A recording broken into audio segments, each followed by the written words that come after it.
Did you know? Recovery doesn't end when you complete treatment. According to the National Institute on Drug Abuse, in the weeks, months, even years after treatment, the relapse rate for drug addiction is 40% to 60%. Completing treatment is a big accomplishment, but maintaining a substance-free lifestyle depends on good aftercare, a plan for transitioning back into daily life that doesn't only prevent the return to old habits, but also supports and sustains all of the good habits you've learned in treatment.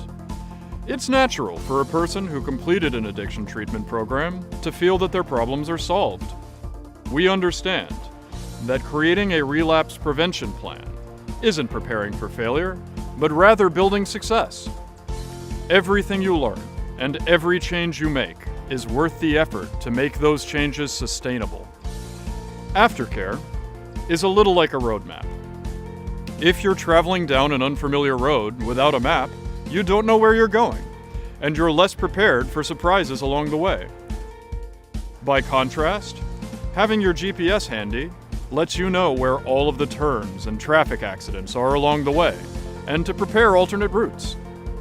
Planning for completion from a treatment program early is the roadmap, which reminds people that the structure of the program will come to an end, and they will again be in charge of their decisions out in the world. We can all make a greater effort towards aftercare by considering every turn and every intervention. Ask yourself or your counselor, what will this experience look like 3 months later, 6 months later, a year from now?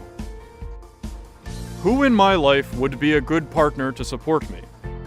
Aftercare planning will consist of connections to outpatient treatment, group and individual therapy, work opportunities, housing, social groups, and medical care, or a maintenance plan for medication-assisted treatment. Those people who participate in an aftercare program have a greater probability of remaining free of drugs and alcohol. A 16-year study found that over 60% of people who did not seek aftercare support following treatment experienced a relapse, while only 43% of people who engaged in aftercare relapsed in the same period. Longer engagement in treatment, including aftercare, appears to result in longer periods of abstinence from substances, fewer relapses, and better social functioning. According to the National Institute on Drug Abuse, 36% of people who completed treatment remained clean for the first 12 months, and after 3 years, their abstinence rates were 86%. So, here are 5 recommendations for a successful aftercare program. Number 1, draw up and rehearse a relapse prevention strategy prior to the end of initial treatment. Number 2, set guidelines for consistent participation in addiction support and self-help groups.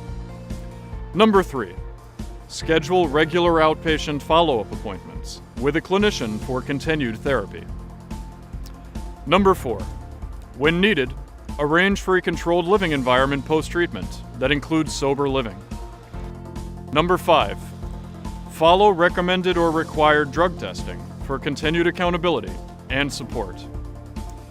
Aftercare is key to living unaddicted. It is the bridge that helps those recovering cross over into a new life, while holding on to everything they've learned and gained along the way.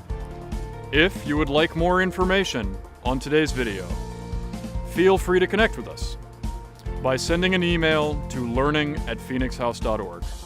And now you know.